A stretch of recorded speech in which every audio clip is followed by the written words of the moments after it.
அந்த கட்சியின் வேறாக அந்த பூத் கமிட்டிகளை நாம் தமிழகம் முழுவதும் அமைத்திருக்கும் பொழுது எல்லா இடத்திலும் தேசிய முற்போக்கு திராவிட கழகம் தேர்தலுக்கு நம்ம தயாராக இருக்கிறோம் என்பதுதான்.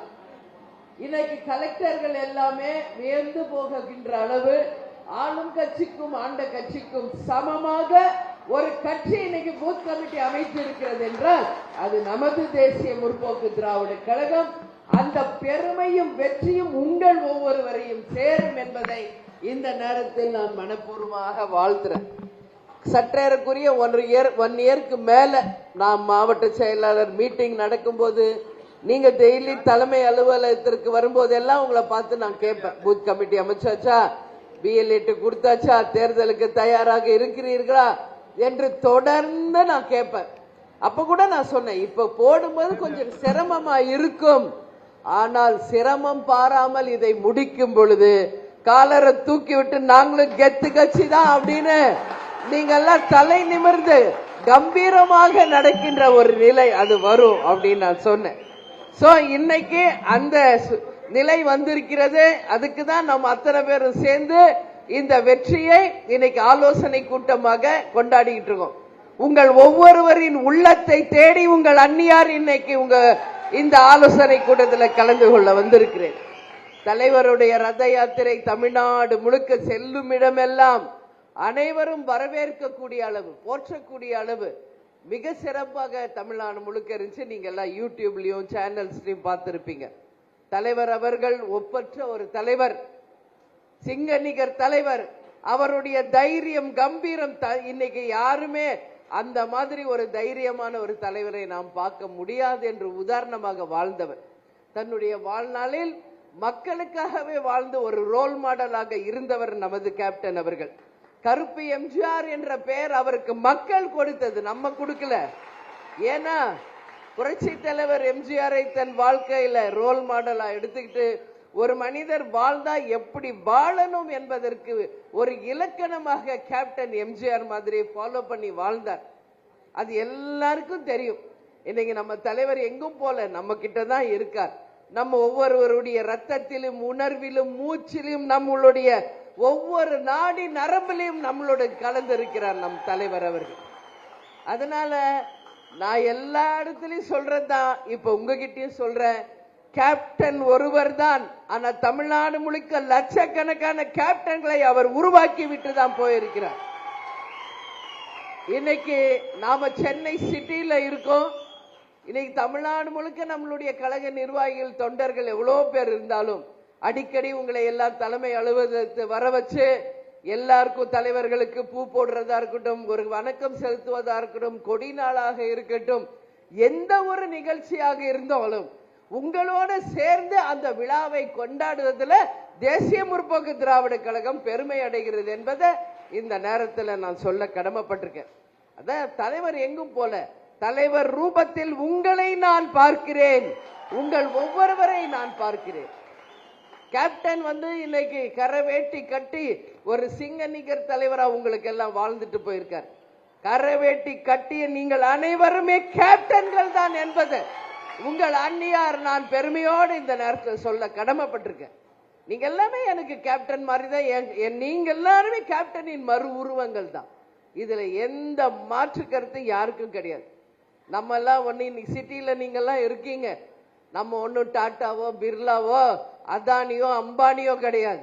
அன்றாடம் நாம் உழைத்து ரத்தத்தை வியர்வையாக சிந்தி இந்த கட்சிக்காக உழைத்து கொண்டிருக்கிறீர்களே, இந்த கட்சிக்கு நிகர் நீங்க மட்டும்தான்.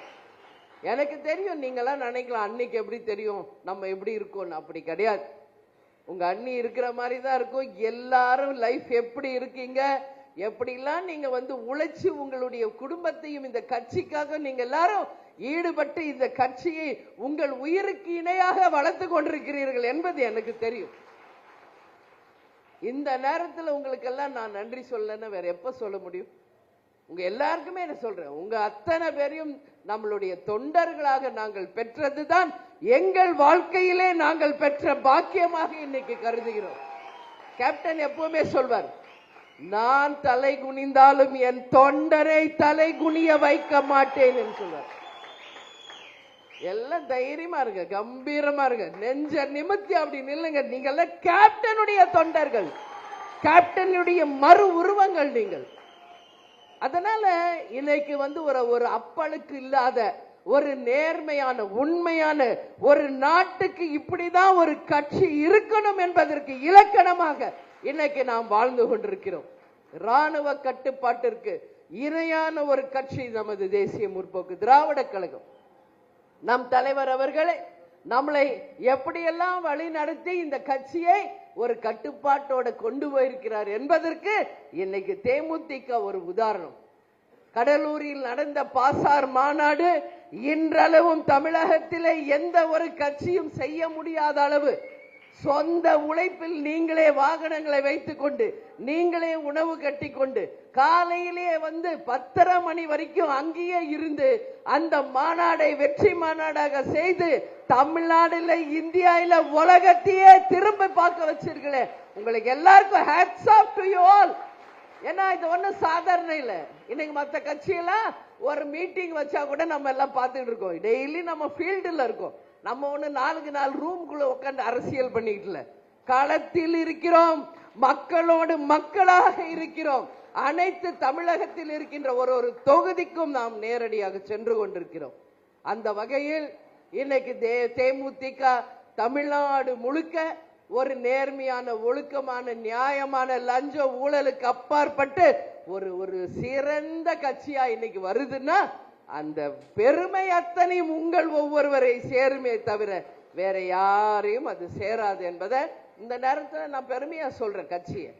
ஏன்னா நம்ம இது வரைக்கும் வரலாறு பார்க்கலாம், ஏதாவது இன்னைக்கு எதுவுமே நம்ம மேல பழி போட முடியாதவர்கள், எதையுமே நம்ம மேல குற்றம் காமிக்க முடியாதவர்கள் தான் 4 ரூம்ல உட்கார்ந்துக்கிட்டு வாய்க்கு வந்ததெல்லாம் அவங்க கற்பனை சக்திக்கு தோன்றியதெல்லாம் எங்கள் வியூகம் அப்படின்னு சொல்லி பேசிக்கிட்டு இருக்காங்க. ஆனா அவங்க பேசுறதுக்கும் நம்மளுடைய கட்சிக்கும் எந்த விதமான சம்பந்தமே கிடையாது. பழுத்த மரம் தான் கல்லடி படும் அப்படின்னு நம்ம பழமொழி தமிழ்நாட்டில் இருக்க.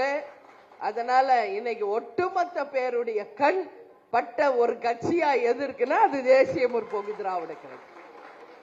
அதனால கல்லடி படும், 1000 கணைகள் வீசப்படும், ஏச்சுக்களும் பேச்சுக்களும் வரும். ஆனால் அதை எல்லாம் புறம் தள்ளி நம் தலைவர் நமக்கு வகுத்த பாதையில நம் தலைவர் நமக்கு சொல்லிக் கொடுத்த அந்த கண்ணியத்தோடு வெற்றி ஒன்றே நமது இலக்கு என்று சொல்லி நமது கவனத்தை சிதற விடாமல் அடுத்து வருகின்ற தேர்தலில வெற்றி ஒன்றே நமது இலக்கு என்று நம் பயணத்தை நாம் தொடர்ந்து நடத்துவோம் என்பதை நான் கேட்டுக்கிறேன். கேப்டன் எப்பவுமே சொல்வார், அரசன் அன்று கொன்றால் தெய்வம் நின்று கொள்ளும் என்று சொல்வார். இன்னைக்கு கேப்டனை ஏமாத்தினவங்க, கேப்டனை பழிச்சு பேசியவங்க, இந்த கட்சியை தங்கள் வாய்க்கு வந்ததெல்லாம் பேசினவர்கள் எல்லாம் இன்னைக்கு எப்படி இருக்கிறார்கள் என்பது அவர்கள் வாழ்கின்ற வாழ்க்கையை ஒரு உதாரணமாக இருக்கிறது என்பது எல்லாருக்கும் தெரியும். அதனால இது போல ஒரு சீப்பான ஒரு தரம் இல்லாதவர்களை எல்லாம் நாம சிந்திக்காமல் நம்மளுடைய வேலை என்ன, இது ஒரு கட்சி, இப்ப தேர்தல் வருது, அடுத்த தேர்தல், இந்த தேர்தல்ல நம்மளுடைய நோக்கம் என்ன, வெற்றி ஒன்றுதான் நமது இலக்கு என்று சொல்லி அந்த பாதையில் நாம் எல்லாரும் பயணிச்சு உங்கள் அத்தனை பேரையும் உங்களை இப்ப என் கண்ணுக்கு முன்னாடி நீங்க எல்லாம் இருக்கீங்க. என் மகளிர் அணி சகோதரிகள் மஞ்சள் சேலை கட்டின அத்தனை பேரும் எனக்கு லேடி கேப்டன்களாக தலைவரினுடைய உயிர் உண்மையான நீங்க தெரியுறீங்க. அப்போ நான் என்ன சொல்றேன், உங்களை எல்லாம் இப்படி ஒவ்வொரு பகுதி வட்டம் தொண்டர்களாகவே தான் பார்க்கணுமா? எழுதி வச்சுக்கோங்க. Get ready for the elections. DMDK is ready to contest the elections. நாம ரெடியா இருக்கோம். தேர்தலை சந்திக்க தேமுதிக ரெடி. உங்களை எல்லாம் உங்க அண்ணி இப்ப சொல்றேன், வெகு விரைவில் வருகின்ற சட்டமன்ற தேர்தல் முடிஞ்சு உள்ளாட்சி தேர்தலில் இங்க இருக்கின்ற எத்தனை பேர் நீங்க கவுன்சிலர்களாக உறுதியாக ஜெயிக்க வச்சு உங்களை அரசு பதவியில் அமர்த்துவதான் என்னுடைய முதல் வேலை. இப்ப நிறைய பதவிகள் இருக்கு கவர்மெண்ட்ல, கவுன்சிலர், துணை மேயர், மேயர், அதே மாதிரி மண்டல பொறுப்புகள் என்று எத்தனையோ இருக்கு. அதே மாதிரி இன்னைக்கு அரசு பதவிகளில் எத்தனையோ இருக்கு. நீங்க எல்லாரும் உங்கள் வேலையை சரியா செய்யுங்க. நீங்க யாரை பத்தி பயப்படாதீங்க. உங்க வார்டுல உங்களுடைய ஃபேஸ் ஃபெமிலியர் ஆக்குங்க. நல்லது கெட்டதுல போய் கலந்துக்கங்க.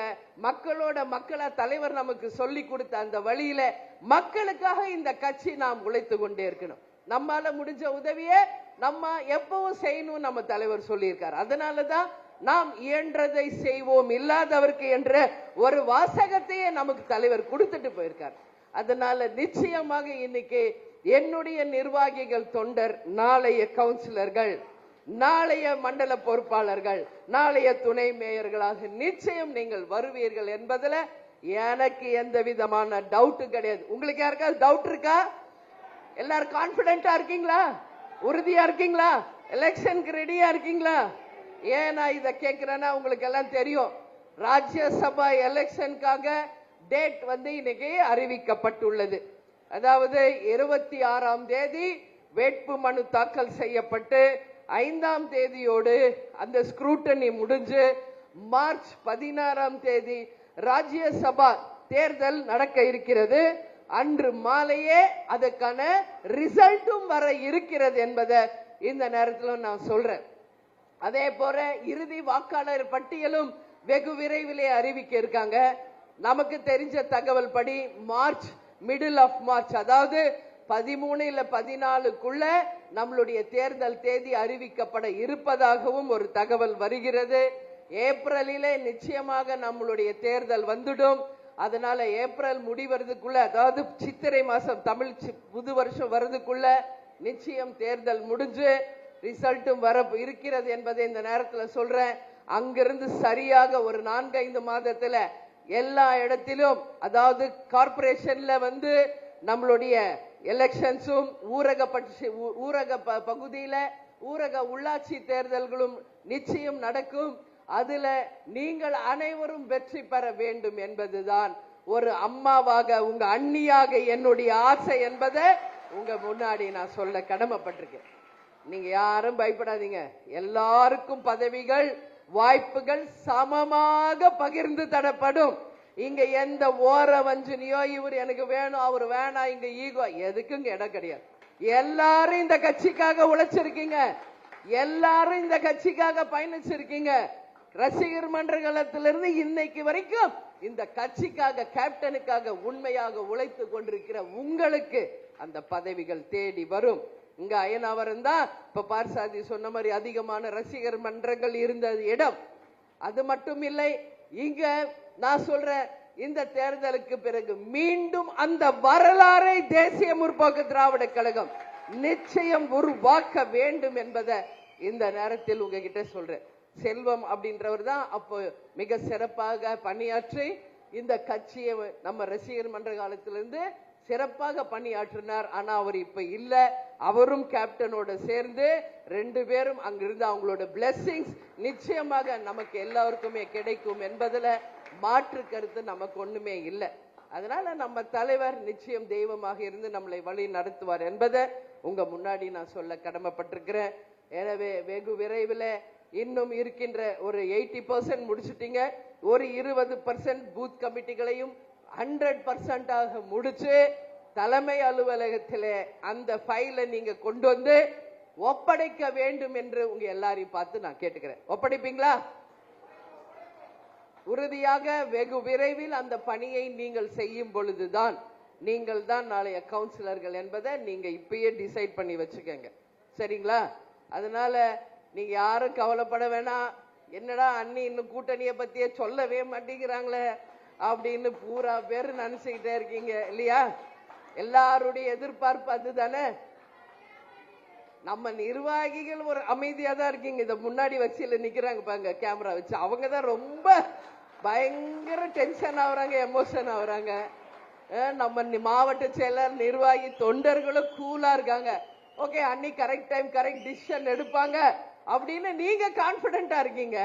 ஆனா நம்ம பத்திரிகை சகோதரர்கள் தான் ஒரே டென்ஷன். அவங்களுக்கு பாவம். எங்க நான் போனாலும் வந்துருவாங்க. நேத்து ஈஷா யோகா போன, அங்க சென்னை ஏர்போர்ட் நம்ம ஆபீஸ், அவங்க வேலை அது. அதை நான் தப்பா சொல்லல. பட் அவங்க ரொம்ப எப்போ அறிவிக்கிறீங்க, தேர்தல் தேதி அறிவிக்க போறாங்களே அப்படின்னு. அப்பதான் நான் சொன்னேன், எங்க கட்சிப்பா, நாங்களே கூலா இருக்கோம், பி கூல், நோ டென்ஷன் அப்படின்னு நான் சொன்னேன்.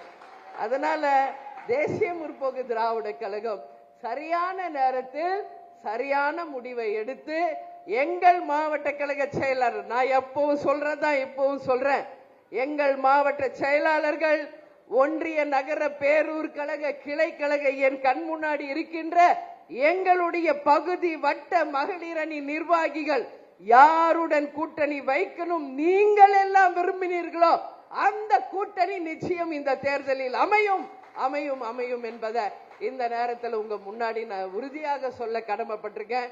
அந்த அறிவிப்பு வரும் பொழுது உண்மையிலே நீங்க எல்லாரும் மிகப்பெரிய சந்தோஷத்துல, மிகப்பெரிய ஒரு கொண்டாட்டத்துல நீங்க இருப்பீங்க. சரியான ஒரு டிசிஷன் அண்ணி எடுத்திருக்காங்க, கரெக்ட் டைம் அதை அறிவிச்சிருக்காங்க என்று நீங்க எல்லாருமே மிகப்பெரிய ஒரு சந்தோஷமான ஒரு செய்தி வரக்கூடியதாக தான் அந்த அறிவிப்பு இருக்கும் என்பதை மட்டும் இப்ப உங்க முன்னாடி சொல்றேன். ஓகேவா? ரெடியா? ஓகே, அந்த பொறுப்பை என்கிட்ட கொடுத்துருங்க, நான் பாத்துக்கிறேன். எனவே நீங்க இப்ப உங்களுடைய வேலை பேலன்ஸ் இருக்கிற பூத் கமிட்டிகளை அமைச்சு நம்மளுடைய நிர்வாகத்தை ஸ்ட்ராங் பண்ணி அதிக உறுப்பினர்களை கட்சிக்குள்ள கொண்டு வந்து நமது தேசிய முற்போக்கு திராவிட கழகம் ஒரு ஒப்பில்லாத ஒரு கட்சி என்பதை மீண்டும் நீங்க எல்லோரும் இந்த தேர்தலில் நிரூபிக்க வேண்டும் என்று உங்க எல்லாரையுமே பார்த்து நான் கேட்டுக்கிறேன். எனவே இந்த ஆலோசனை கூட்டத்தை மிக சிறப்பாக ஏற்பாடு செய்த நம்மளுடைய அத்தனை பேரும், ஸ்டேஜில் இருக்கிறவங்க, என் கண் முன்னாடி இருப்பவங்க எல்லாருக்குமே இந்த நேரத்தில் என்னுடைய பாராட்டுகளை நன்றிகளை தெரிவிச்சுக்கிறேன். ஏற்கனவே 2 சட்டமன்ற உறுப்பினர்கள் சென்னை சிட்டியில நம்ம பெற்றிருக்கிறோம். வருகின்ற தேர்தலில் எத்தனை பேருக்கு அந்த வாய்ப்பு கேப்டன் தருகிறார் என்பதையும் பார்ப்போம். இங்க 200 வார்டு இருக்கு சென்னை சிட்டியில. அந்த 200 வார்டில் நீங்கள் அனைவரும் கவுன்சிலர்களாக ஜெயிச்சு மாமன்ற உறுப்பினர்களாக சென்று தலைவர் நமக்கு வகுத்த வழியின்படி அந்த கடமைகளை நீங்கள் சிறப்பாக செய்ய வேண்டும் என்பதையும் இந்த நேரத்தில் சொல்லி உங்களை மனதார வாழ்த்துகிறேன். எனவே நமக்கு தலைவர் எப்பொழுதும் சொல்வது போல் இயன்றதை செய்வோம், இல்லாதவர்க்கே தமிழன் என்று சொல்லடா, தலை நிமிர்ந்து நில்லடா, நமது முரசு 8 திக்கும் வெற்றி முரசு கொட்டும் கொட்டும் கொட்டும் என்று சொல்லி ஆலோசனை கூட்டத்துக்கு வந்த உங்கள் அனைவரையும் நான் வணங்குகிறேன். இப்ப மீட்டிங் முடிஞ்ச உடனே நீங்க எல்லாரும் யார் போட்டோஸ் எடுக்கணும் வாங்க, எடுத்துட்டு நீங்க எல்லாரும் சாப்பிட்டு தான் போனோம். நம்ம கட்சியில கேப்டனுடைய கட்சினாலே அனைவருக்கும் உணவளிப்பதுதான் தலைவருடைய வழி. அந்த வகையில் உங்கள் அனைவருக்குமே நீங்கள் விரும்பிய உணவு ரெடியா இருக்கு. சோ இருந்து எல்லாரும் சாப்பிட்டுட்டு பத்திரமா வீட்டுக்கு போகணும் அப்படின்னு சொல்லி மீண்டும் வெகு விரைவில் உங்களை சந்திப்பேன். ஏன்னா நேர்காணல் வச்சிருக்கோம் 20, 21, 22 தலைமை அலுவலகத்தில் 3 நாள் முழுதாக நேர்காணல் நடக்க இருக்கிறது. சோ இன்னும் ஒரு நாள் கேப்ல மீண்டும் உங்களை நான் சந்திப்பேன். அந்த சந்திப்பை மகிழ்ச்சிகரமானதாக, உற்சாகமானதாக, கொண்டாட்டமாக இருக்கும் என்பதை மட்டும் இந்த நேரத்தில் சொல்லி உங்களிடமிருந்து விடைபெறுகிறேன். நன்றி, வணக்கம்.